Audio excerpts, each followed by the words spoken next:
It was fun basketball last night. The other thing, and obviously the biggest sports news of the day, and certainly in our part of the country, was the Big Ten is coming back. I know you followed this very closely. Why don't you give us kind of an update on some of the big parameters and the things that we're looking for on the Big Ten return to play? Yeah, the thing that's shocking to me, though, is that 21-day quarantine period, that seems a little bit extreme, not to mention if there's a 5% threshold, if you have more than 5% testing positive, you're not going to be able to play. How is this going to work, Beau? I was Well, talking to the Big Ten commissioner. You're talking to the NFL commissioner. It was role reversal Tuesday, Wednesday. It's kind of weird. That's a good job out of you. Look, it's the October 23rd and 24th is the return to play. Yep. So you're 6 weeks from there. So you're a long ways out. The 21 days. The reason that they did that was from an abundance of caution. And the thinking was that it takes 14 days for the cardiac test to get back and then a 7-day ramp-up period for those players who test positive. The rolling 5% would be an amount of – it would take about 30 players because when a player tests positive, they'd be pulled out. Yep. So it would take about 30 players to shut down a program is the way that would work over the course of a week process. The big game changer here was the testing, to be able to get this testing done even faster right now than I think even the NFL is essentially immediate testing. They'll get immediate results on the testing, not have to wait a day, nothing, right away. And this is the same thing the Pac-12 now has at their disposal as well. And the thinking there is that a guy tests positive and they'll be able to pull him out of practice that day. They'll have the results that day. So that immediacy is the key to it. The other thing that they played into this was, of course, I think 13 out of 14 or 12 out of 14 have research hospitals in the Big Ten. So they played with that, with the cardiac testing. So that's a big part of it. We don't know the schedule.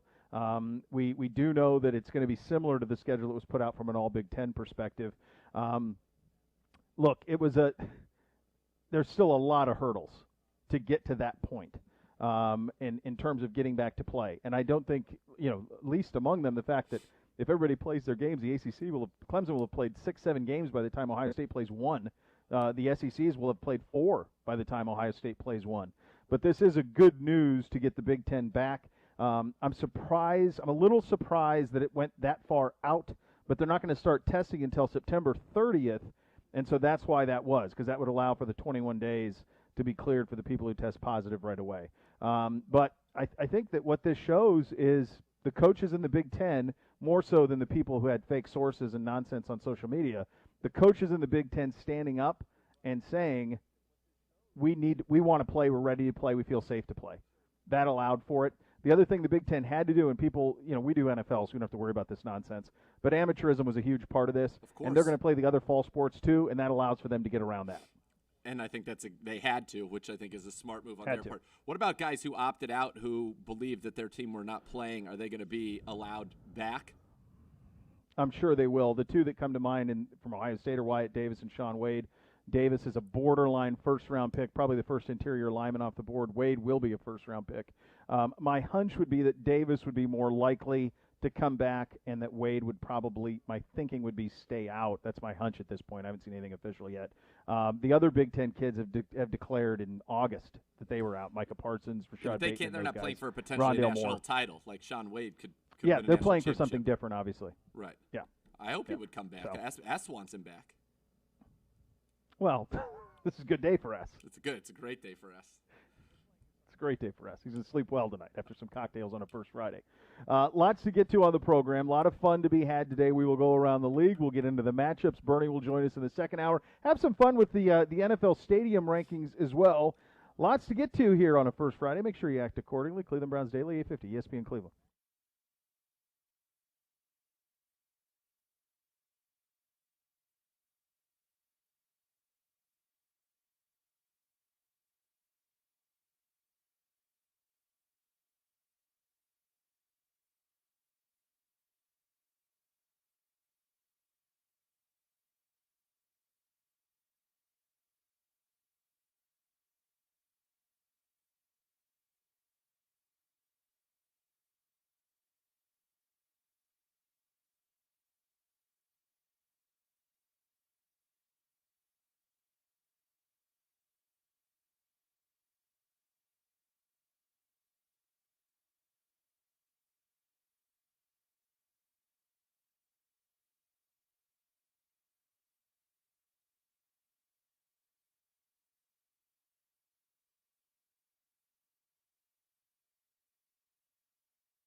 All right, welcome back into Cleveland Browns Daily.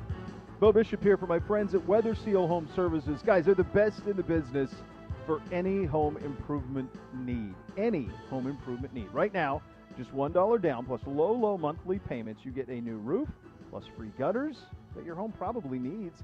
Weather Seal will make your new roof affordable too. 7 years, 0 interest. Let the experts at Weather Seal show you how to make your new roof a reality. It's really simple. Call 877-351-SEAL or visit weathersealhomeservices.com. Be sure you hurry in. This sale ends at the end of this month, September 30th. The approved credit and prior sales are excluded. Again, that's 877-351-SEAL or visit weathersealhomeservices.com. Let's go around the league, my friend. Injury updates abound. I'll tell you one thing before we get into some of these news and notes around the league, including the news about Michael Thomas and Richard Sherman. I haven't seen anything from a positive test standpoint, Z, and I would think that would be out by now. Absolutely, and I think that's a tremendous sign. I imagine that you probably discussed that last night with the commissioner, and I'm sure he was very pleased. That was one of the things I said. I said, how proud – well, I'm paraphrasing my own comments here, but I basically said, how proud are you that you were able to pull this off, and he gave a very eloquent answer. He did. Go ahead. You were but saying. They must remain vigilant. But I told you. You mean you don't know, you weren't there. Go ahead. Right, from your sharing with me prior to the Kevin Stefanski show last night on That's right. The University Hospitals Cleveland Browns radio network, which was really a treat. Yeah. But really was. That's what we said. We, and I'll take credit for that. Thanks, Goose. Yeah, thanks, Matt. We talked about this over the weekend and on Monday, saying that this test, because nobody was going to get tested on Sundays, they weren't allowed in the building Mondays, so to get back in the building Tuesday, Wednesday, when teams returned to practice, that was going to be a huge day to see, do we have anybody pop up once these bubbles traveled? And it would appear at this juncture that we have not yet. So maybe that's something we wouldn't find out till 4 p.m. today, but so far, so good. I think you would have an idea about it sooner rather than later, and I think no news in this case is very good news. Very good. Yeah, very much is. Some injury news. Richard Sherman on IR for the 49ers. They are in an injury pickle, my friend. Devastated at wide receiver, devastated now at corner. It's not just Sherman. Akilla Witherspoon also out. As we were on the air, he must have seen the rundown for 115, but Pedro, a.k.a. not Pedro, a.k.a. definitely Pedro, texted me and said, how many guys can they put on IR and have come back after 3 games? I said, unlimited. Don't worry, because Deebo Samuel's on, Sherman's on, and in the past it would have been just 2 and it would have been 8 weeks. But so they'll both be back, and I think you're going to see that. I bet Michael Thomas, who I know we're going to talk about in a second, I bet he's going to end up on the IR. And this is the way that it should be always. Always. Should be this way all the time, yeah. Always. And I hope that, some of these rules that have been implemented and some of the procedures that they've learned about as a result of this COVID will be implemented going forward. And as you told me last night, the commissioner did say that they're learning a lot about rosters. They're learning a lot about, the management of the teams in the league during this dealing with COVID. And I'm hoping this is one of those rules that ends up sticking long term. Yeah. It seems like it only makes sense. So that is positive news. You mentioned Michael Thomas, and now expected to miss multiple weeks with a high ankle sprain per Tom Pelissero, and also rap sheet on that. They didn't look great offensively anyway. Now some of that is Tampa Bay is really good, especially in the front seven. Yeah. But at the same time, Breeze, everything was short with Breeze. It seemed like when they had to go long, they had to go to Taysom Hill on trick plays, gadget plays. And now Michael Thomas is out of it. They're going to have to tread water and I think probably get really creative with Alvin Kamara over the next couple of weeks. Free Jameis. Look, them picking up, it's going to be an underrated move this offseason. If he's on your waiver wire in fantasy, go get him. But Emmanuel Sanders, they didn't have an Emmanuel Sanders on their roster last year. Emmanuel Sanders can step in and carry this passing game, not to the level that Michael Thomas did, but he's still very, very effective. I expect him to be very involved going forward. And so between Jared Cook, Alvin Kamara, Traquan Smith's a player whose profile I like a lot, hasn't gotten a lot of opportunity yet with the Saints, but they still have some weapons. I think it's very clear, though, that Drew, if you were to rank the 3 in terms of who's lost the most off their fastball, I still think Brady, he showed a couple on those bombs. He can still sling it a little bit. Yeah. I think Brady's still in a different class than Breeze and Rivers when it comes to ability to drive the football now. I think Breeze is probably number 1 from a loss of it. Rivers and Breeze are right there. I agree with you. I think that Tom would be a little bit down that list. He can't drive it on the deep out the way that he did, as evidence on the pick six. But he still threw. There was the deep ball to Godwin that he hit that was nice. That was over the middle deep. So there is still that he can do. But yeah, I mean, this was not a great week for the over 40 guys. It just wasn't. Even though the Saints got the win. Ben Roethlisberger approaching 40. If he's not already. Isn't he like 38? Something Close. like that. 38, 39. Yeah. Yeah. He said he felt like he was in a car accident after Monday Night Football. Were you surprised how much he stood in? No, that's how he plays the game. It was amazing. Yeah, but it was amazing that, I mean, that I guess that you're right. That is the way that they play, that he plays the game. But I was just shocked, especially in the first half, how long he just stood in there, and there were people around him constantly. There was one time where he got hit low, and you worried about his knee a little bit. He just stood tall in the pocket, and he took a lot of hits. Yeah, but he also scrambled around a little bit. You know, their line is not the same as it was a couple of years ago, but that's how he plays. And Ben even saw his ability to shed, guys who thought they had sacks and get them off him and still make plays. So I'm not surprised. As I said, again, I've been very, very fortunate to be on the sidelines for a long, long time. And you see the physicality and the speed and the hits.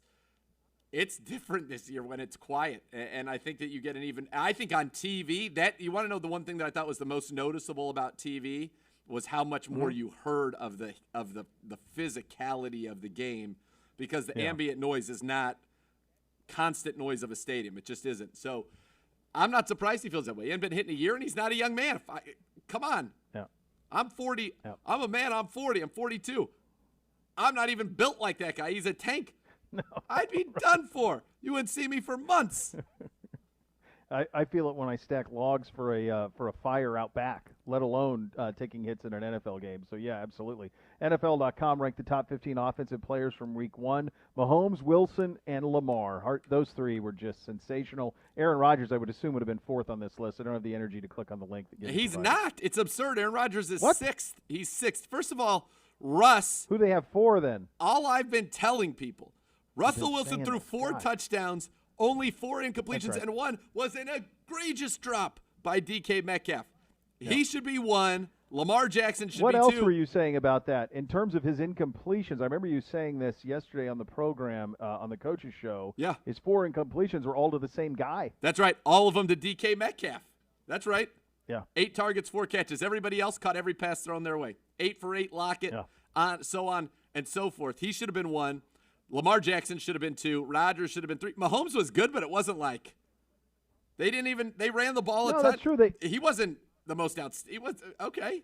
He was great. He is great, but it wasn't like, oh my goodness. Yeah. Russ was next level. Lamar Jackson was next level. Aaron Rodgers was next level, and were absolutely the reasons their team won. Speaking of Russell Wilson, and I know you've been touting this, but did you see the comment from the defensive coordinator of the Atlanta Falcons, Raheem Morris? I did not, no. Raheem Morris took responsibility. This is a tweet from Jason Butt. Raheem Morris took responsibility for the defensive game plan against the Seahawks. He said he went in wanting to stop Chris Carson and the run and didn't take the passing attack as seriously as he should have. Said he didn't do a good job having his guys disguise well enough. You don't take the passing attack led by Russell Wilson seriously? You're worried about Chris Carson? You're fired. You got to be fired. What? You can't keep working at that point. Yeah. Don't say that out loud, loud, keep working Raheem. At that point. Don't do it. Boy, no. Yeah, not out loud. Don't say it out loud like we're friends. Keep that one to yourself. There's no reason to share those thoughts. No. Lock it up. No. Lock it up. As you mentioned with Mahomes, and as you so eloquently mentioned, and I thought you had a great analogy last week of the great Civil War historian Shelby Foote talking about they fought that game with one hand tied behind their back. And that is what it felt like. You didn't need the full Mahomes, much like the Union didn't need the full Union to defeat the Confederacy. That was a great job out of you, and I think you bring up that point again. Yeah, look, very, very good. So I was saying, look, McCole Hardman, he was in that hand behind the back. They didn't even unleash him. They didn't do. They didn't utilize a lot of the things. They didn't even use Clyde Edwards-Helaire as a pass catcher. Everybody's saying he's Brian Westbrook. Kilroy, they didn't do anything either. No, didn't need to. Didn't need it. So what? Who cares? Didn't need to. Didn't need. All right, we hit the matchup up next. Our defense versus Joe Burrow and this Bengals offense.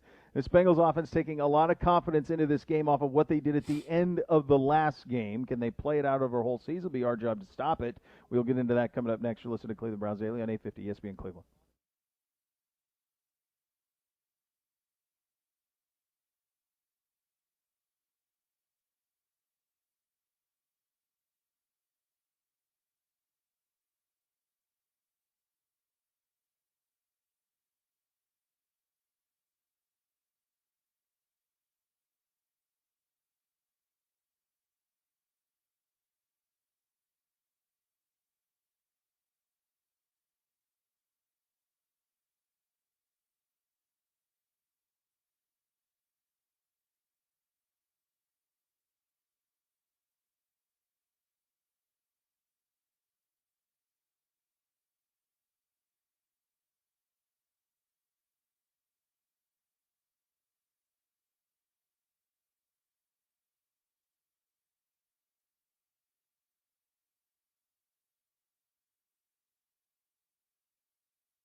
And the Browns 50-50 raffle is now open. Fans throughout Ohio can win big and support the Stay in the Game network. Shoes and clothes for kids. Purchase tickets via the Browns mobile app or at browns5050.com. Some exclusions do apply. Some breaking news at Amizi, as we've been doing this show remotely now, at least I have, for 27 weeks now, midway through our 27th week of remote broadcasting. You're on. And I have decided today, this is breaking news, to do the show from now on standing up. I know. I was going to ask if you were standing. to do the show standing up. I'm standing. I've always preferred to do shows standing up rather than sitting. I don't know why it took this long. I've always done them at my desk sitting, and I said, you know what? I'm just going to stack a bunch of boxes up so that my laptop can be eye level, and we're going to do this show standing up from here on out. And I like it. I like where my head's at. You look footloose and fancy free. I mean, you seem to have feel a nice better. bounce. I like it.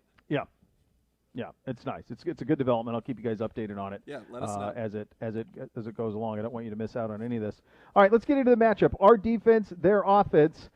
Look, this is a Browns defensive unit on the back end that is just ravaged. We don't anticipate that being any different this week, as it's going to be a lot of the same guys, right? And then offensively for them, just coming in with a load of confidence after the way that they played the 2-minute drill, because before that it was a lot of uneven performances out of Joe Burrow and the Bengals. They were better in the second half, and they were really good in the fourth quarter. Yeah, Joe took him some time to get settled. Fourth quarter, he was 10 of 14, led them down with what should have been the game-winning drive. He finished the game 23 of 36 for 193 yards, an interception. He was sacked 3 times. He was under duress a lot, almost 40% of his dropbacks. And the difference between Joe Burrow in a clean pocket and Joe Burrow under duress was significant. We're talking about completion percentage, 80% versus 30%, quarterback rating cut in half. And the only reason it was cut in half is they called that interception on that little lateral or whatever he was trying to do there. Yeah. They called that an interception from a clean pocket because he wasn't necessarily under pressure on that play. It was just a little funky thing. But that affected his rating. So his quarterback rating for a clean pocket should have been over 100. And then from under pressure. They called that not under pressure? He was on the run. He was, but I don't know if they felt that it was a designed rollout. I don't know. I thought it was I thought it was kind of more of a busted like, play than anything. Yeah. It seemed like he was definitely on – I mean – Well, I was watching it live when it happened, and he was under duress. So let's call it pressure for us. That makes him 3 for 11 with an interception, and his quarterback rating's 20. More reason to get pressure on him. And this is a line that yielded the 4th most pressures in the NFL in Week 1. It's a line where right tackle Bobby Hart gave up 6 pressures alone, most of any lineman in the National Football League. But that's going to be the key, because you talk about a skill group. It's good. Joe Mixon's one of the best running backs in the NFL. Over the second half of last year, averaged about over 100 yards per game, 120 total yards, dominated the Browns in Week 17 last season. They've got A.J. Green is back, led the team with 5 catches for 51 yards. Tyler Boyd, back-to-back 1,000-yard seasons. John Ross can hit big plays for you. They didn't show off anything vertical in Week 1, though, averaging 8.4 yards per completion.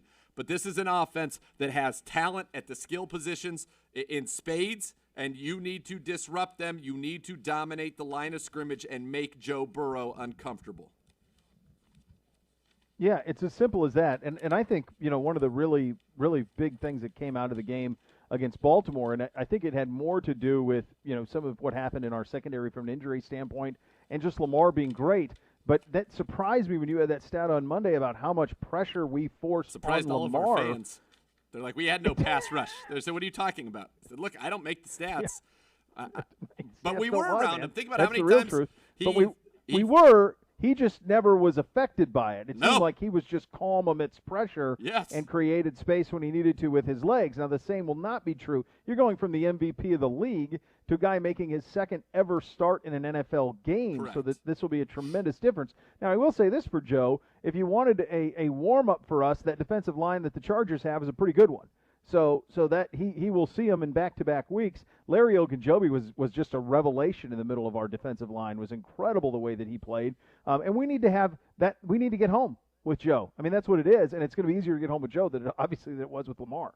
This is the game for Myles Garrett on national television.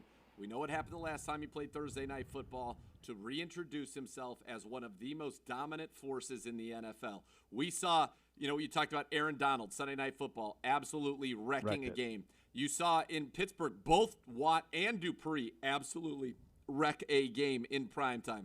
This is the night in primetime to see our guy. Chris Jones did it on Thursday Night Football. Chris Jones for the Kansas City Chiefs. This is the time for Myles Garrett to be that guy. We have 2 number 1 overall picks on our team, Myles Garrett and Baker Mayfield. Myles did have 5 pressures, but really you felt like didn't impact that game against the Baltimore Ravens. He must impact this game, and the guy on offense, we know Baker Mayfield must be better and impact this game as well. Yeah, and when you think of it, it was interesting watching the Bengals play offense because it was really tough in the first half. Everybody saw the highlight of Joe scrambling. He's a pretty good runner. It's a 27-yard touchdown where everyone's seen it by now, where he waits for the lineman to get in front and get the block, and then he breaks it. The kid's an athlete. You've seen him shoot the basketball. Like, he's an athlete. He can take off and run. He's certainly more mobile than people probably give him credit for. But in terms of just getting it going, they had a hard time in that first half. You mentioned really no deep shots, didn't do hardly anything deep down the field, had a tough time getting Mixon going. They had a real struggle getting any sort of offensive cohesiveness against the Chargers. However, as I've mentioned, a lot of confidence gleaned from the way that game ended. And the key for us, I think, our offense is going to be our best defense. Yes. And that is there's a straight path for us to win this game, running the ball, and we'll get to those breakdowns. But that's the way that this thing's got to look. You do not want our defense with the secondary the way that it is right now out there a lot. We need to have some sustained drives offensively to help our defense out. And I even think this is a game where you can get home with 4. You need to get home with 4, put 7 in coverage, and play a little bit tighter. We played a lot of soft zone for obvious reasons. You can't play a ton of man against Lamar Jackson because if he gets out of the pocket and your guys have their backs to the ball, they can take off and run. Yes, Burrow can run too. Is their second leading rusher with 48 yards, had that 23-yard touchdown run. But you want to make him show that he can beat you deep, first of all, which is one of the things we know that he's a good quarterback, but it's different in the NFL. And in week 1, he passed the ball 5 times, took 5 attempts down the field, more than 20 yards in the air. And he was 0 for 5 on those. Did not connect on a single one. So for Joe Burrow, what you want to continue to force him to prove that he can do that. Prove that he can take you down the field and play up tight. And I think, generate pressure. And that way maybe you can get your hands on the ball. Hands on the ball. Somebody said, hey, Nathan, Burrow's on a game-tying drive, not a winning drive. If that pass to A.J. Green counted, that was a game-winning drive. That's a game-winning drive. I don't care that the official took it away from him. That's right. A game-winning drive. That's a ton of pressure. It's at home. It's your first game. It was rhythm that they established. It was an incredible throw to A.J. Green. A.J. Green ran a great route. It's a call that's not made, 90% of the time. I mean, It was really, I thought, tic-tac call on A.J. Green on that one. So that to me, I give him credit. That's a game-winning drive. In terms of our secondary, because we've talked about how ravaged it's been by injury, what did you see? What needs to get better? What adjustments can you make? Obviously, this challenge not nearly what it was, although great weapons on the outside with Cincinnati again. Just the quarterback experience isn't there. What adjustments can be made in the secondary? Well, first and foremost, they don't have a tight end. C.J. Uzomah, who's a very solid player, and a lot of people probably remember he was the one that ended Denzel Ward's rookie season on a vicious hit where he basically trucked Denzel on the right sideline. He had 4 catches, 45 yards, was their second leading receiver in week 1, but he's not Mark Andrews. So they don't have a Mark Andrews. They don't have a lot of the things that you saw the Ravens run that are going to create so much stress. We're still going to have a tough time. Look, our linebackers and safeties in coverage, that's still going to be a question. I think Andrew Sendejo had a rough day.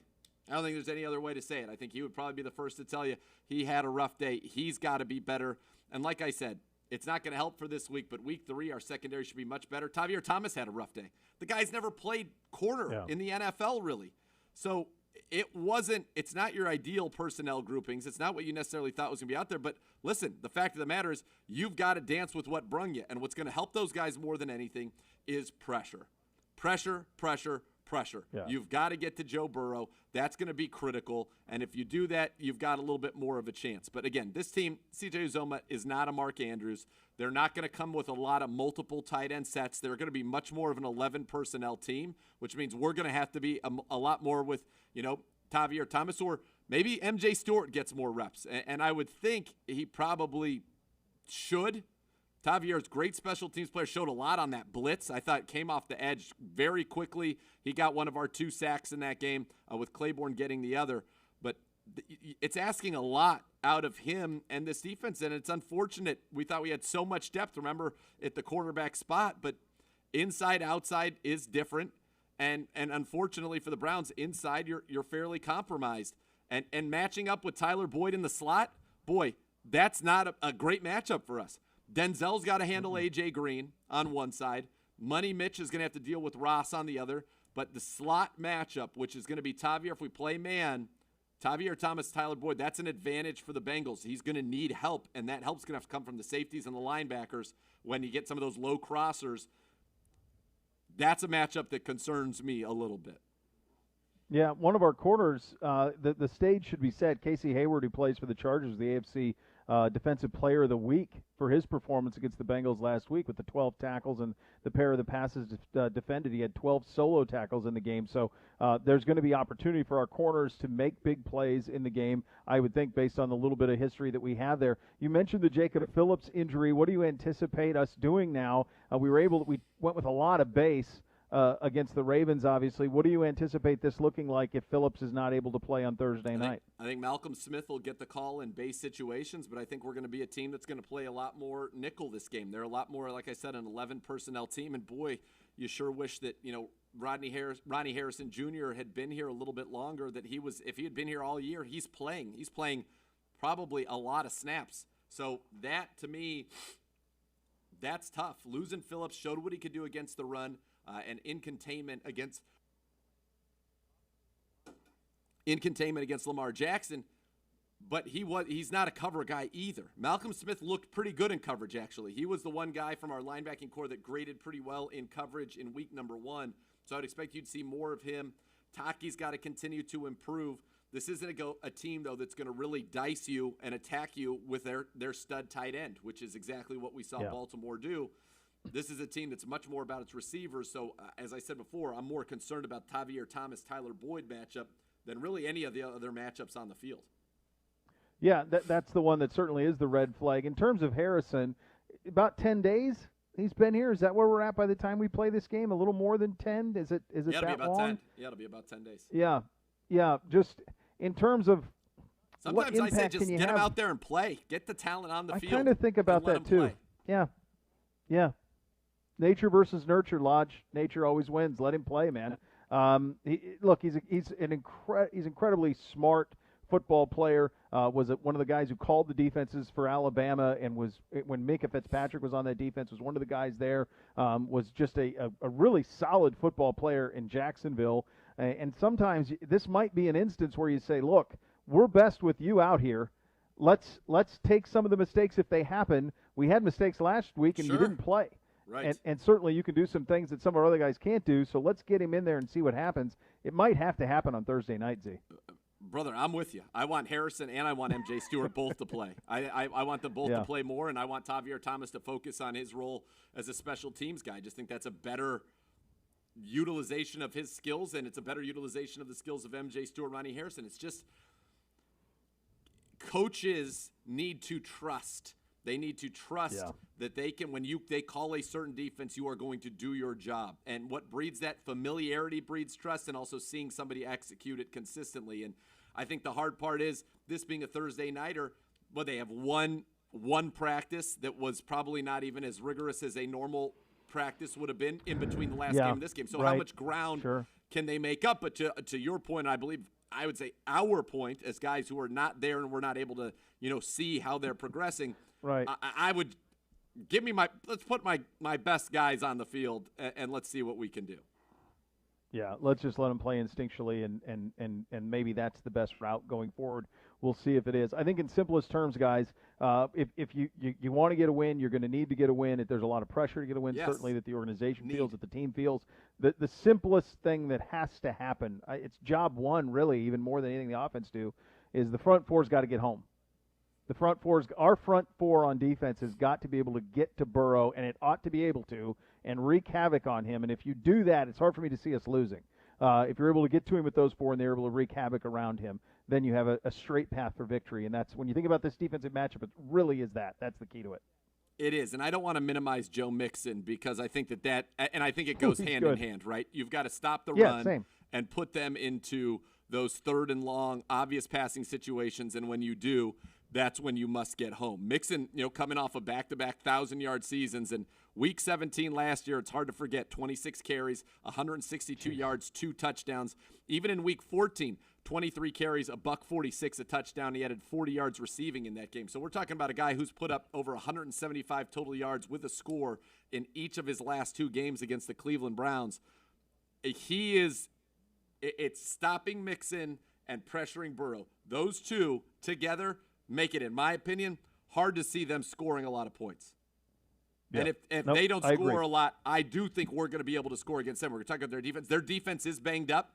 We knew about the preseason injuries on the back end, but now they're going to go in this without. It looks like Geno Atkins or Mike Daniels, 2 of their top 3 interior defensive linemen, will be out. So that's, again, establish the run, dominate the line of scrimmage on both sides. That stops their run. That means also getting to Joe Burrow.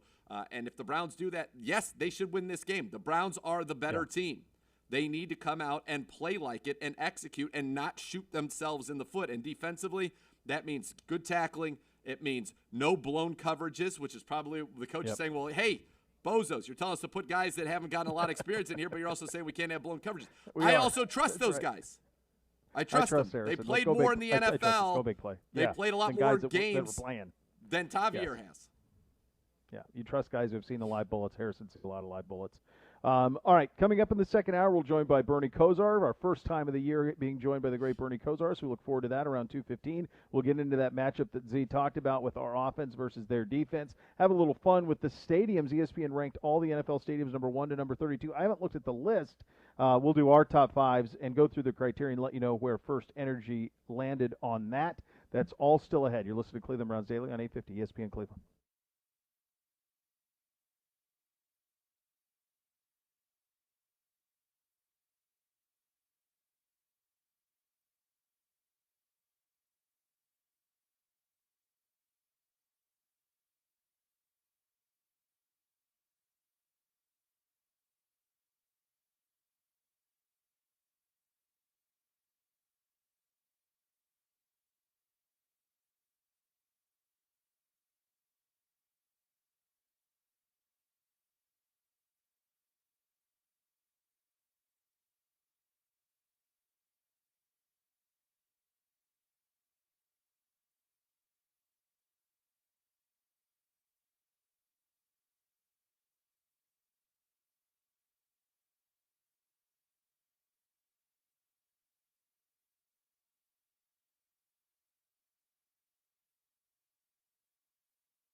All right, Bernie Kosar set to join us in about 15 minutes. Beau here for Raising Cane's on game day. Go for the win with Raising Cane's chicken fingers. Stack your roster with delicious hand-battered, cooked-to-order chicken fingers and cane sauce. Huddle up with crispy, crinkle-cut fries, coleslaw, buttery Texas toast, also good. Top it all off with freshly made tea, lemonade. Visit the newest Raising Cane's on Brookpart Road in North Olmsted, right behind Great Northern Mall. Raising Cane's chicken fingers certainly is one love. Go ahead, Z. What do you have? Do you have something? No. That was me moving my. That wasn't me pointing. I was moving my screen, looking at their field rankings. I see. All right. So Chris Godwin's ESPN in the concussion protocol. I guess that's news. If you want some pretty big news. Bad for fantasy. Yeah, that's some pretty big news right there. Yeah. Bad for fantasy. A little fun here on a First Friday is ESPN ranked all of the NFL stadiums from number 1 to number 32. Now the criteria here I think is interesting. They certified 31 NFL Nation reporters, so all of them would have been to probably most of the stadiums. You've been to all of them, haven't you? Is there one you haven't been to? I have not been for football. I have not been to Jerry World, and I haven't been to the new stadium in Minnesota. But for most part, I've been to all of these. Okay. I would think most of these NFL Nation reporters had, or at least had been to all of them, certainly all of them in their divisions and so forth. But and so they had a bunch of things that factored into this, including, so they broke it down this way: 20% of the vote for atmosphere, 20% for features, 15% traditions, 15% tailgating, 10% location, 10% cost, 10% history. To me, history and traditions are the same. What would, for you, what would be the most important of those criteria in a football stadium? Admittedly, you and I go to these as media more so than we have as fans. I have, at least. I'm sure you're the same. Yes, definitely. And I think, given what I have been fortunate enough to do, being on the sideline, I get to experience it, I think, really almost more as like a player would experience it. And in terms of the sound, the hate directed at you, because I still get it just for wearing brown stuff all the time, pelted with Skittles in Seattle, for example. But I don't know. For me, I'm not going to talk about tailgating. I'm not going to talk about what the concessions are like and the ease of that. I have no experience with any of that. But what I would, my rankings are going to be based on the atmosphere, the experience, and like, what does it feel like big time football? Does it have for their team perhaps an advantage? What does it look like structurally, especially from the field out? That's really that's what my personal expertise would on. And so my rankings are going to be different significantly than theirs, because for me, a couple of the things don't matter. Atmosphere, look, feel are going to be, and that's maybe all of that's one, are going to be number one for me. History, I'm not bogged down by that, because, for example, I was only there for a preseason game, so I do think that hurts what Lambeau Field would feel like in a big-time regular season game. It's so old, just the facilities, and I rank it based on facilities, especially for what I access. So locker rooms, tunnels, all of that. Lambeau's terrible. Gibbe and I could not walk out of the locker room next to each other. The tunnel from the when was that preseason game? Was it since they've done the renovation? So it's, I think it was post renovation. It was post renovation. Yeah. Yep. It was 17. It was RG3. Yeah. I mean, we've been there. 17. We've been there a few times. We've been there for one regular season 16, and 2 or 3 17. preseason. Yeah. Well, Gibby, what's most important to you when you go to one? Because you've been to a lot of these as well. For work purposes, clearly the sight lines. Like Houston. So Baltimore would be number one because they've got like the best press setup in the Baltimore league, might be number one. It's in my top 5 for sure. It pains me. I think hate so saying that, but Baltimore is number one from a stadium standpoint. Great. I mean, just their sight lines. From a media. Yeah, from a media, strictly a media standpoint, it's top notch. And Washington is clearly number 32. Right. It's awful where that would. Not a fan. The guys. The other thing is what I've noticed and I've been to probably half of these, is from a tailgating perspective, the part of the country you're in determines it entirely, and that the Midwest and even the Northeast is so much better. Even Denver's pretty good at tailgating too, but I mean, those are, you think about Kansas City, you think about us, all of the teams in the North, the North divisions, Buffalo. AFC, NFC, all have Buffalo, have great tailgating, whereas a lot of the venues I've been to in the South don't. And so I don't know why that is necessarily, but I think tailgating for that the northern teams have an enormous advantage there. All right, Z, let's get into your list, your top 5, sir. My top 5. Their number 1, by the way, was Green Bay. I'm sorry, I should have pointed that out. So they had Green Bay 1, Seattle 2. Yeah, I think, and I'm going to go That's no 11, particular order, and then we can dial it down. Seattle, Pittsburgh, Baltimore, Arizona, and probably Dallas are probably the top 5 for me.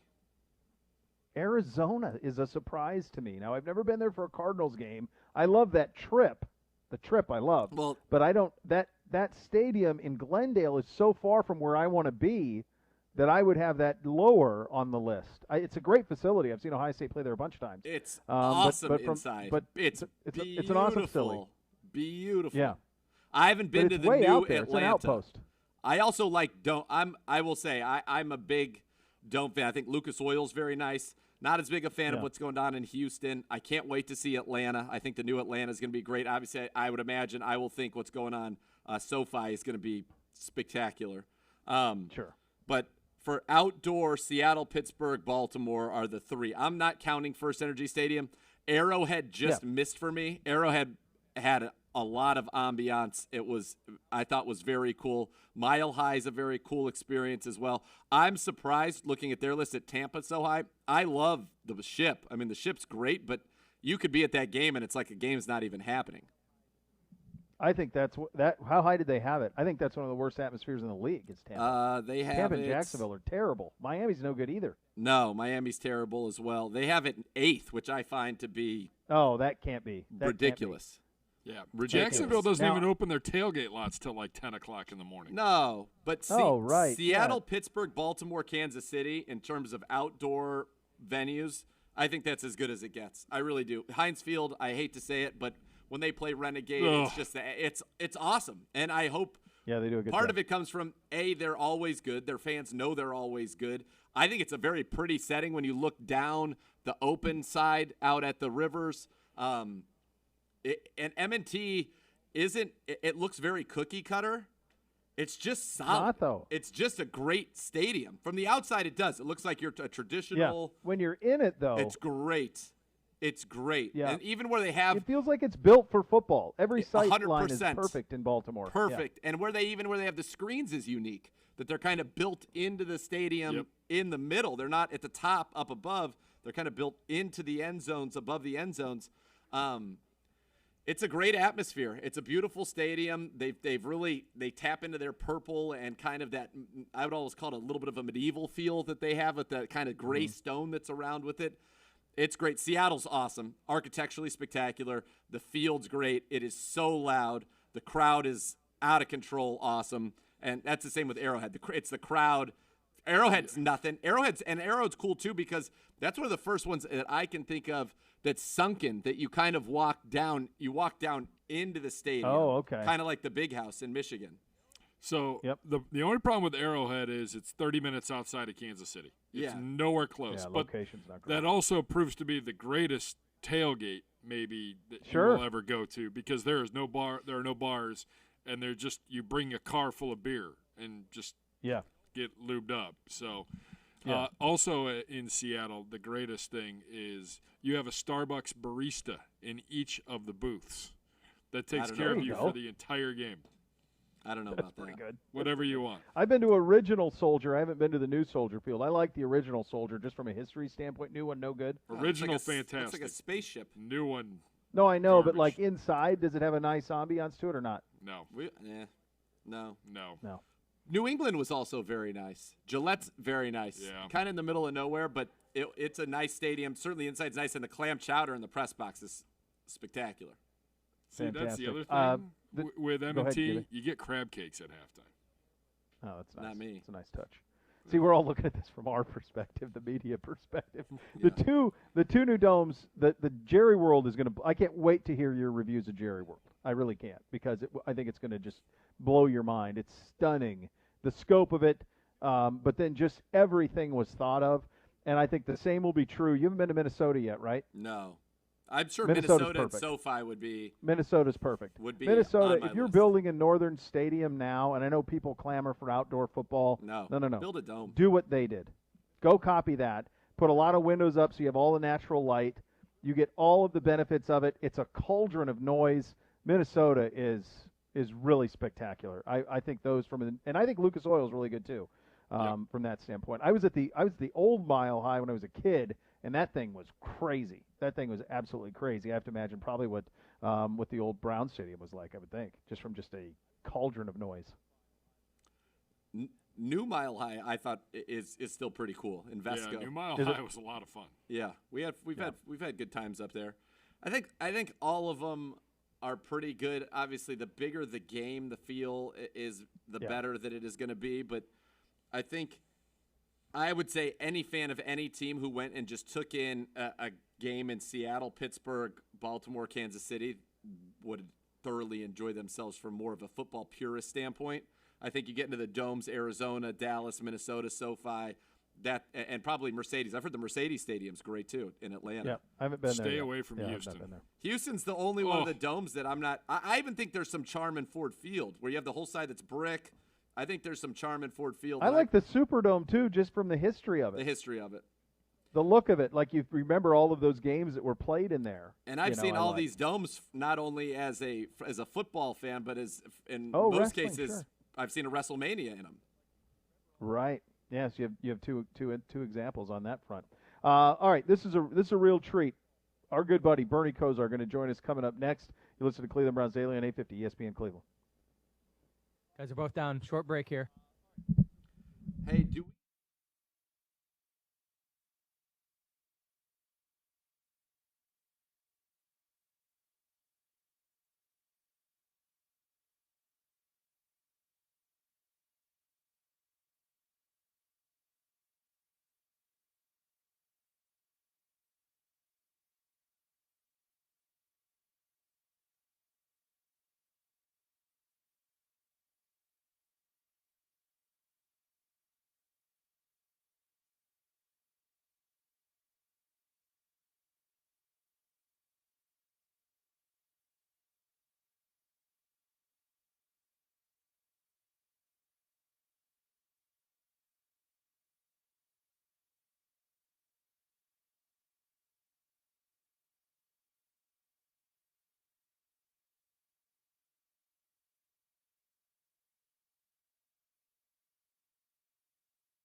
All right, welcome back into Cleveland Browns Daily. Time to head out on that Fifth Third money line. Visit good friend Bernie Kosar joining us. Bernie, thank you so much for taking the time, my friend. Short week here. You're coming off a result that you certainly don't like the way that it went, don't like the way the offense looked, but a chance to put it away in a hurry with a Thursday nighter against your rival in Cincinnati. What would your mindset be if you were Baker Mayfield going into Game 2?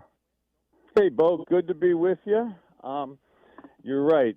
Thankfully, it's a short week when you come off of a game like we had this past Sunday. No question, you don't want to open the season like that. nor do you want to open the season against the Baltimore Ravens. But when you have a game like that, it is really important to remember it is just one game of 16, 15 more remaining.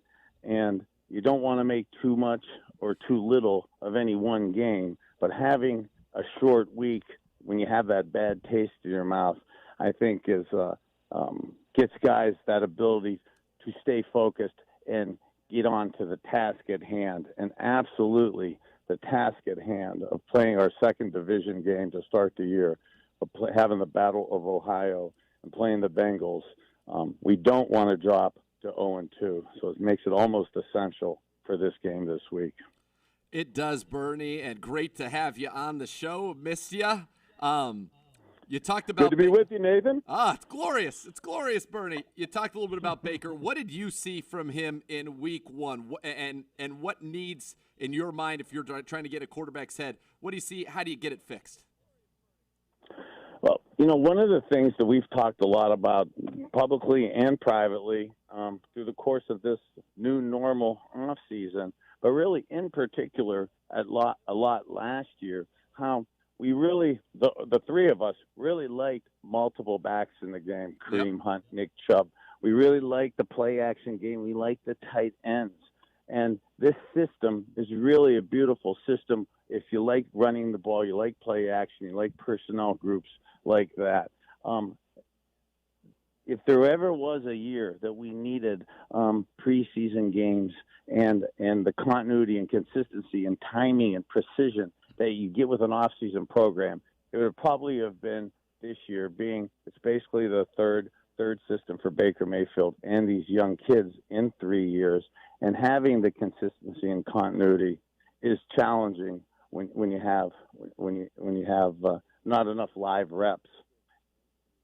And Bernie, speak to that on the live rep standpoint, and specifically to our audience about this offense especially. Because the idea here is that every play looks the same, and the only way that you can get that, and that's how the play-action game works, the only way you can get that is with repetition. And we saw last year Kirk Cousins in this offense struggled the first 3 games before finally getting his sea legs under him. What is a reasonable expectation for this to look the way it ought to?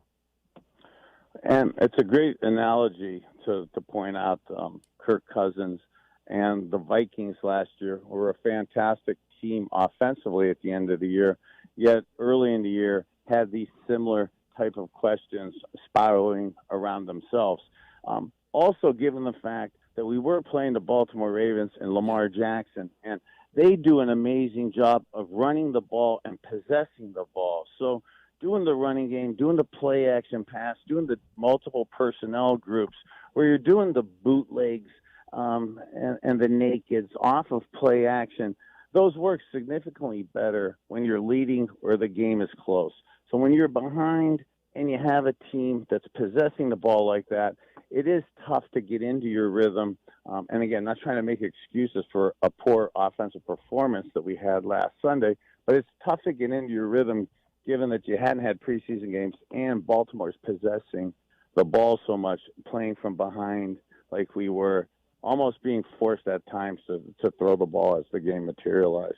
And that's one of the things that I think as we get into this system, we'll be able to maybe stick with the run longer, stick with the play-action passes. And I think it's imperative for the timing for the quarterback and receivers, those play-action passes that we talked about even last year for Odell, OBJ, and Jarvis Landry, to run those intermediate routes, those 16 to 20-yard routes where they could get into the defensive backs and press the technique.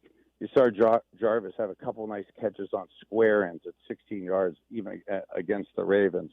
I'd like to see more of that off the play-action game. And this week, maybe incorporating OBJ into those play-action comebacks and intermediate routes down the field. Bernie, when you would get in an offense and you had that full offseason, and your offseason was significantly more rigorous, much more reps, 2-a-days, et cetera, than what they do now, especially this year without that full offseason, how long did it take you where the progressions were second nature in a new offensive system, where you were no longer kind of thinking out on the field, oh, if this isn't here, I'm going here, where it just was boom, boom, boom, second nature, and you were able to make those quick decisions and be able to rip it confidently? Yeah, that's a great question, Nathan. That ability to really believe and trust in what you're seeing, and trust and understanding what that concept of the play is, and what the defense is trying to do against you, that just does not happen overnight. And even for myself, again, I have had the blessing of some preseason games and longer training camps, so we actually had more repetitions, more practice back then. And still, the first couple games of the year were absolutely a challenge. And you saw that across the league this year, even again, where a lot of teams struggled offensively. Maybe not as much as we did, but they also weren't playing the Ravens like that too. So with other teams and ourselves getting into the flow of the game, that continuity and consistency should definitely get better as the season's materializing.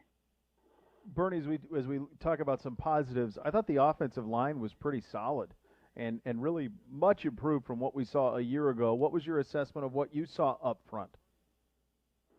Yeah, offensive line for the front that the Baltimore Ravens had really played a top-tier game. Protection was good. The running game, being able to, especially early, the way we were taking it to them, that's a positive sign. And that's the stuff, as we get that on film and teams start seeing that, we're going to be able to really game plan and wear people, I believe, out physically.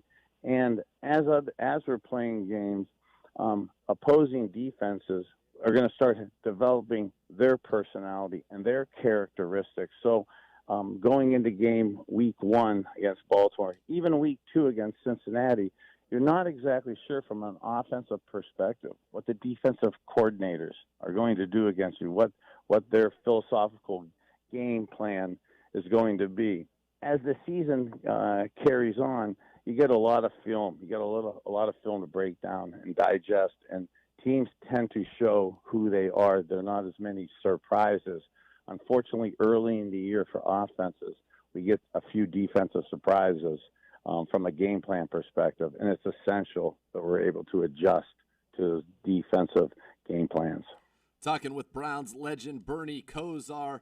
And Bernie, from the time out in Berea in this limited offseason, you would have thought Austin Hooper was going to get a lot of looks in every game this season, be a huge part of the offense. Only 2 targets in week 1. How important is it? You mentioned the running backs, but how important is it to get Austin Hooper going and bring back the middle of the field, especially against the inexperienced linebackers of the Bengals? Yes, Austin Hooper, just like we knew that he was going to be a big part of our offense. The Baltimore Ravens knew that he was going to be a big part of the offense. Also, they knew that we were going to try to run the ball with multiple backs. That tends to bring, instead of having the middle of the field open and having those safeties, 2 deep safeties, that tends to bring another safety down into the box, into that middle of the field to stop in the run game and run support. But it also then brings another defensive back type to help double cover the tight end with the linebackers. And he saw a lot of in and out, almost double team coverage to start the season.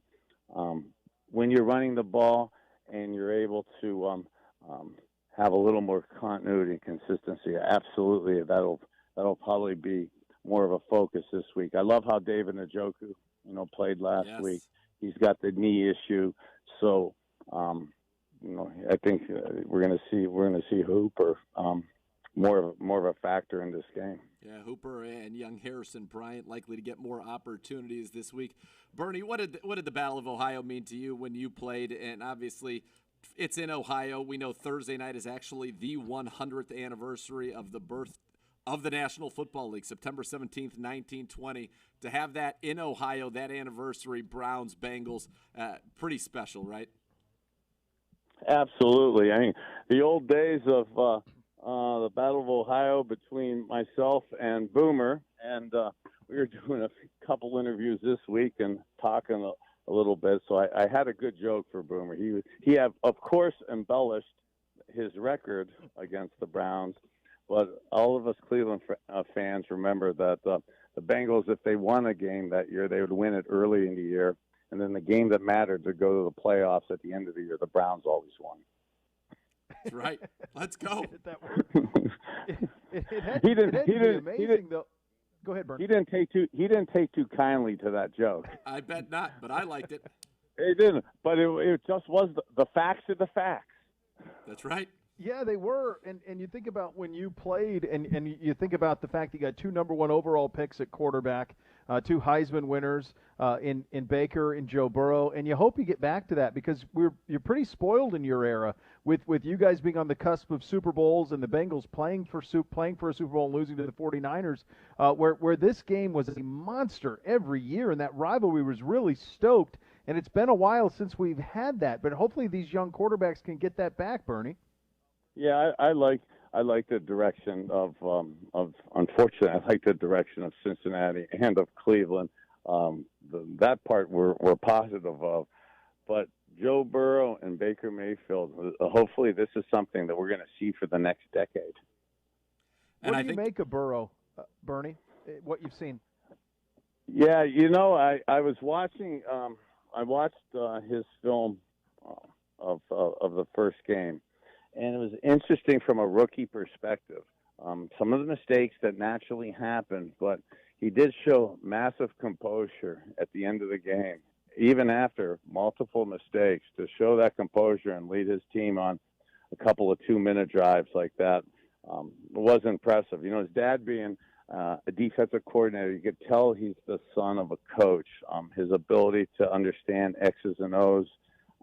And this is something that I talked about that's really interesting to me from the no people in the stands, the crowd noise perspective. When we were going to Baltimore last week or Cincinnati's coming here, typically from an opposing quarterback, that's torturous to have that crowd noise, silent snap counts, the ability or inability to audible, the inability to hear.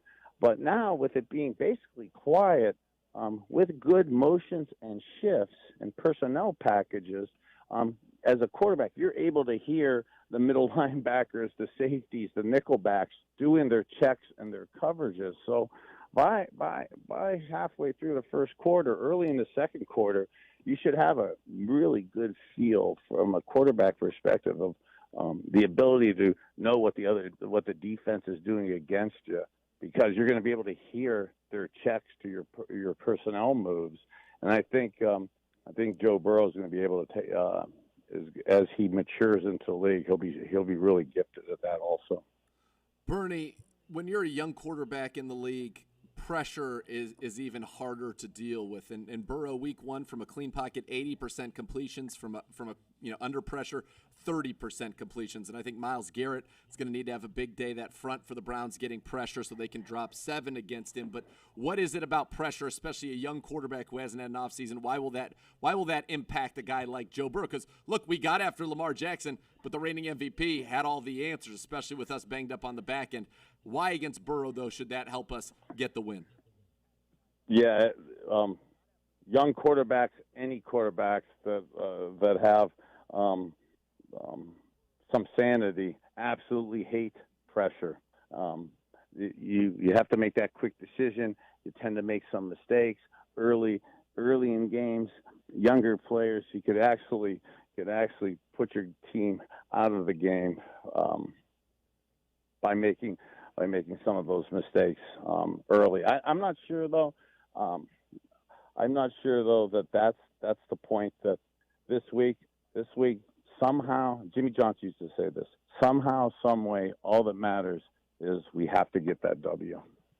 Yeah, that's really it. Bernie, it's so great talking to you, my friend. I love following you on social. Love seeing you on the four-wheelers messing around. You look great. It's great talking to you again, pal. Sounds great, man. Go Browns. We'll see you at the stadium tomorrow. Always a treat. Let's go. That's right, Bernie. Let's go. That's right. We need a little bit of that. I love anytime I get on the Twitter in the morning and I see him fired up on the four-wheelers. What a win. I just love him zooming around on those things. Looks like he's having the best time. Ever. I love it. Absolutely so. We will hit the matchup. Our offense, their defense, coming up next. Cleveland Browns Daily, 850 ESPN Cleveland.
If your Social Security benefits have been denied, call the Disability Lawyers at 100 Elk, Ohio. Elk & Elk is a proud partner of your Cleveland Browns. Go Browns.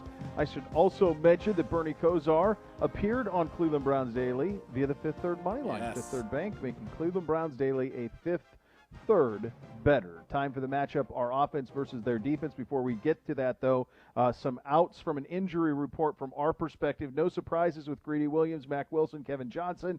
I think if you pay attention to the scores, we've been hinting at that's the way that would go. But Jacob Phillips added to that as an out as well, Z. Yeah, I don't think that's a surprise either. Hasn't been able to practice all week, leaving the game with that knee injury, and I wonder when we'll see him back. Now, he wasn't placed on IR, so that on one level, potentially a good sign, but I think we'll get more updates on him as things progress.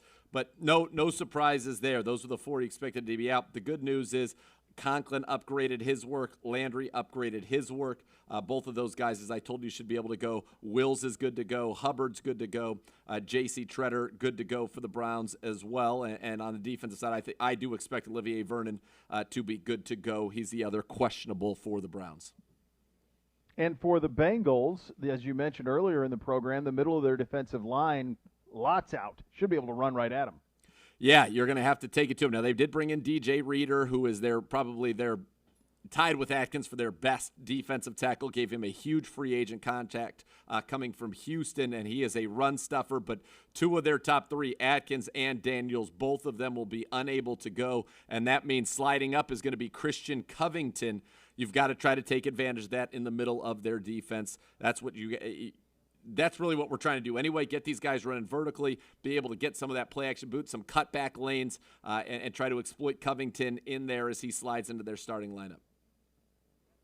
All right, we'll get into the matchup, our offense, their defense. It's interesting as I'm doing this show here, I have the replay of our game up, and it's at the point in the game where Larry Ogunjobi forces the fumble and Miles recovers it. And you think about how you felt at that point after being down 10-0. You go down and score to go 10-6. Then you feel like you've lost all the momentum because you get a huge return for Baltimore. Then the big play to Hollywood Brown over the top from Lamar, and you feel like Baltimore is going to walk in and score and make it 17-6. They don't. You get the turnover, and you're right in the middle of the game to start the second quarter. It all unravels from there, but that's when you're playing a team like Baltimore, you have to take advantage of every single thing they give you. We didn't.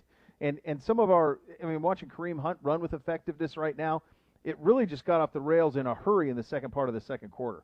Yeah, that's when the whole game shifted, as you mentioned. You Just get all that play. shifted, It was on its way to maybe getting Feel a little good, though, at this point. out of control because they were about to score. They were going in. They Ogunjobi were. makes a great That was a play. game changer, though. Yeah, huge momentum shift. You drive it down. You're at now 1st and 10 at the 29, and you're about to watch the sequence where the Browns end up in 3rd and 41. Then you end up, so you go from scoring where you think you can take the lead 13-10 or at least kick a field goal 10-9, and instead you punt it down to their 1. They go 10 plays, 99 yards. You bring it back, missed field goal. They score in less than a minute, 24-6. And that's it. That's how close the margin for error is against a team that's that good. And the Browns, when they had an opportunity, Larry Ogunjobi, tremendous individual effort and play. You had a chance. The Browns could not capitalize, and they end up getting, as we know, things do not go the way you want. 38-6, a very ugly final score. But you talked about Kareem and Chubb, 23 carries, 132 yards. That's great. More of that, please. Yeah. And part of that is going to be game script.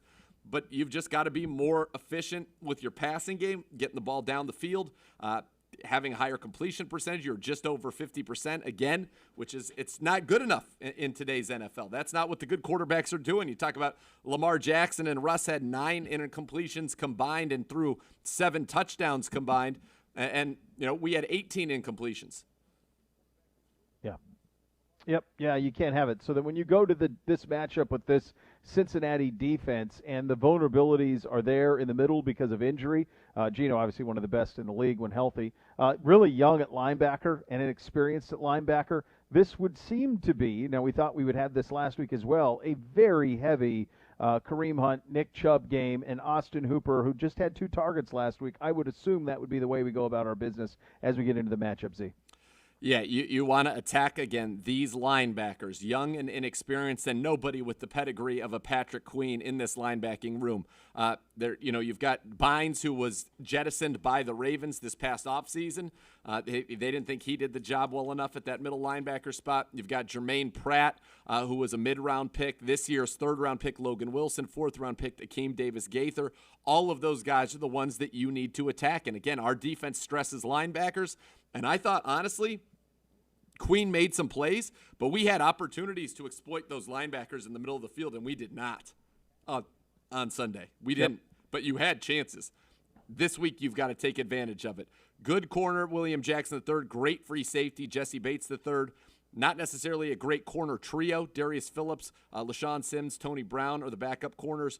Von Bell, an excellent run-stopping safety, not necessarily a great cover safety. So this is a game that I think the passing attack should get going, and they're good up front, though. Sam Hubbard's an excellent player. Carlos Dunlop's an excellent player, and DJ Reader's an excellent player. 3 out of their front 4 are very good, but we've got to be able to take advantage of their linebackers, their safeties. I forgot to mention Mackenzie Alexander, who this staff will know very well, strengths and weaknesses, as he just came over from Minnesota, where Jeff Howard was his DB coach last year. We need to take advantage of, again, the tight ends, running backs, our slot receivers working the middle of the field against the safeties and the linebackers of this team. Yeah, that's the way you're going to go about your business. And, the question can be some of the mistakes that were made in the pass game, can you get them fixed in a short week? And can you get those things sorted out? My hunch is probably that it will be difficult, that the real growth will happen between this game and the game against Washington. I don't think you can fix things overnight. Obviously, Cincinnati is not the same from a talent standpoint up front, obviously, that Baltimore is, or certainly at corner that Baltimore is. But at the same time, this is going to take a little bit of time. It's going to take repetitions. So if you're Kevin Stefanski, what do you do? What do you dial up? How do you attack? And what do you change from what you did week 1? You've got to change. You got to change a lot, unfortunately. But I think how much time do I have, Coach? It's more in the execution of it than anything else. I don't think we're going to see nearly as much empty. I don't think that. I think you'll still. That's going to be a little bit of a piece of what we do. But this front is not like the Ravens front, and we had a lot of success running the ball against the Ravens. I think we'll continue. I think it's get back to the basics, the wide zones, the play action keepers off of it, the shot plays. And I think one of the, what would make the stats look so different is there were probably 3 or 4 shot plays that I think true serum, you say we should have hit. 3 or 4 shot plays that hit, maybe end up hitting 2 of the 4. That completely changes the complexion of the game. I honestly don't think scheme-wise we're going to do much differently other than I think you'll see significantly less empty sets. I think you'll see much more of the traditional wide zone. What they were trying to do was to get the inexperienced free safety, inexperienced linebackers of the Ravens to have to declare what was going on pre-snap to give some reads and also to generate mismatches. We knew their top 3 corners were outstanding, but beyond that, they didn't have a lot of guys to cover with, which is so you tried to get those mismatches and exploit them, and in cases you were able to, but too often than not, I think it was more the execution than necessarily the game plan, and hopefully the game script, which means the score, the flow of the game is going to allow you to stick with your run longer. 24-6 against the Ravens, not a good place to go in at the half. It needs to be the opposite of that, or at least a competitive game going in the half, and then you're still doing what you set out to do. Yeah, our physicality has to be the key to this thing. And folks, just from this offensive standpoint, if you think about what the Vikings have been good at last year and you go to what Kyle's done and what his dad's done and all of that, it's run game, it's tight ends.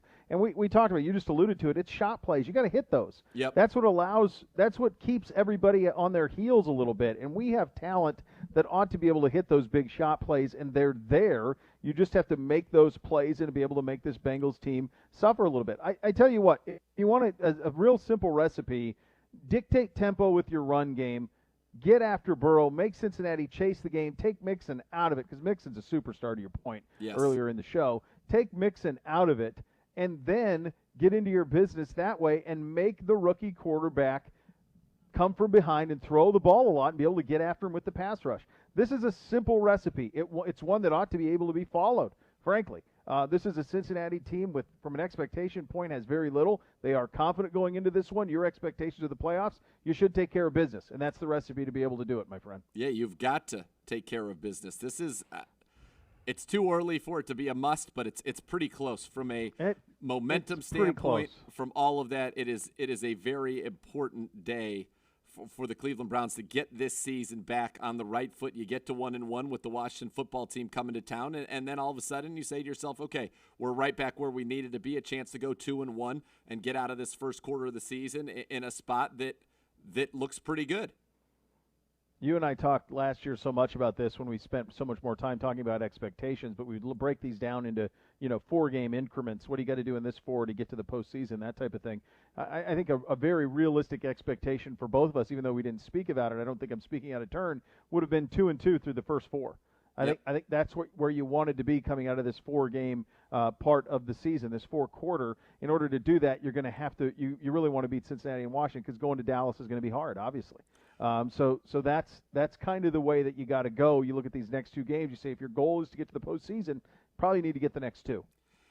By the way, just wanted to point out a couple things, and you mentioned this, and I think it's apropos. You talked about the shot plays, and we also talked about just the development of this offense, but we don't have the time, to your point. We've got to get out of this first quarter at 2-2, and hopefully, look, 3-1 still very much on the table, but you got to at least get there to 2-2. Cousins last year, weeks 1 to 4, between weeks 1 to 4 and the rest of the season, rating up 24 points, yards per game up 76, passing grade up 35. That's Pro Football Focus. Completion percentage up 6 from weeks 1 through 4 to when this became second nature.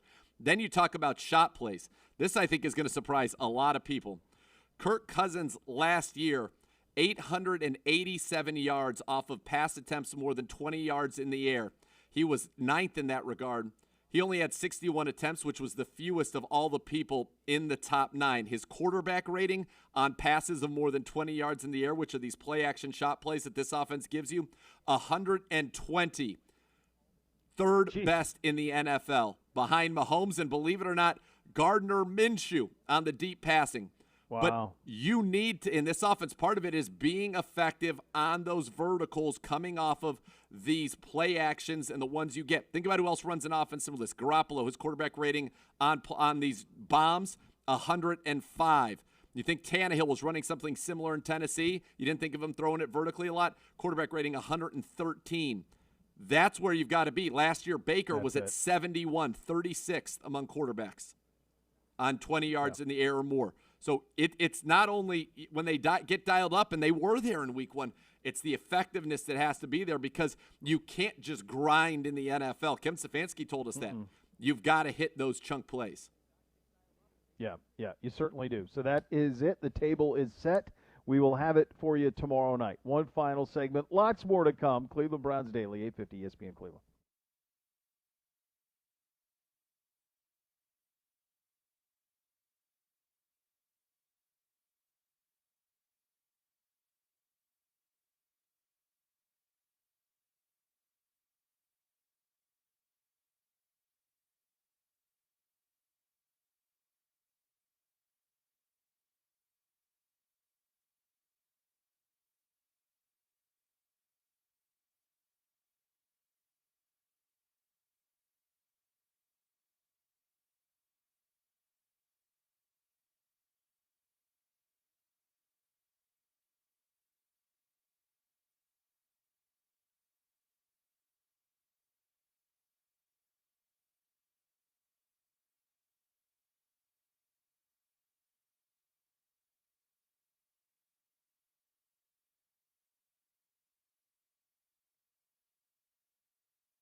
If you live and breathe football, you know sometimes keeping in priority straight can be a challenge. Unfortunately, the same can be true when you gamble. If you find your gambling is affecting other parts of your life, we can certainly help. Get tips on responsible gambling at keepitfunohio.com. Do you watch that Mandalorian? Do you watch that? Of course. Do I need to? Yes. Absolutely. Season 2's coming. Okay. Baby, it's not People are all jacked about the trailer. Baby Yoda is not actually Yoda as a child. He's of the same species as Yoda, so it's not Baby Yoda. But it is great. Okay. You know who plays? I'm out of things. You know who plays the Mandalorian? No. Why can't I think of his name right now? He plays the guy who battled the mountain and got a little cocky, the Viper. Oh, no. Yeah. Pedro Pascal. Pascal. He's also in Narcos. Oh. Also in Narcos. He's great in Narcos. Yeah. He's you can't run your mouth to the mountain. He's the Mandalorian. Doing? Yeah. No. You finish the mountain. For some reason, I was. Before you talk, you make sure that he is done. Yes. It was funny. When I was interviewing the commissioner yesterday, I asked him if it was harder to negotiate with potentially The Rock over the XFL or to negotiate with J.C. Treader, of course, who's the president of the NFLPA. And he said that J.C. It was really funny. It was a nice little, it was a good timing on that. I heard you. But I even heard about that one that you brought the room down. That's making. Yeah. That's causing buzz. It's going corporate. So a lot of luminaries discussing it. I hope it ages better than the Four Horsemen. I'm trying. What I was going to say is I remembered that you and I used to spend 30 minutes breaking down Game of Thrones with JC. Yeah, every Monday. The NFLPA. Every Monday. And now he is That was incredible. It's unreal. And boy. Yeah. He's tough, and that's good. We know that. He's tough on the field, plays every snap for the Browns, tough negotiator, based on what you said the commish told you. So, look, that's right. He's also played a huge role in the fact that football is happening. So, J.C. Treader deserves a lot of praise and thank yous. He does, yeah. Also was reminded of just how that Jon Snow is probably the worst general in the history of the world. That no one's ever been worse at being a general. Listen, J.C. Treader wouldn't have settled at the end. Well, I'm just going to pick Brand just because. Yeah, randomly. None of it really mattered. Everything you've been watching didn't matter. Amazing stuff. Great journey. All right, kids. It's been fun. We've got a game day tomorrow. The next level coming up next. Cleveland Browns Daily, 850. ESPN Cleveland.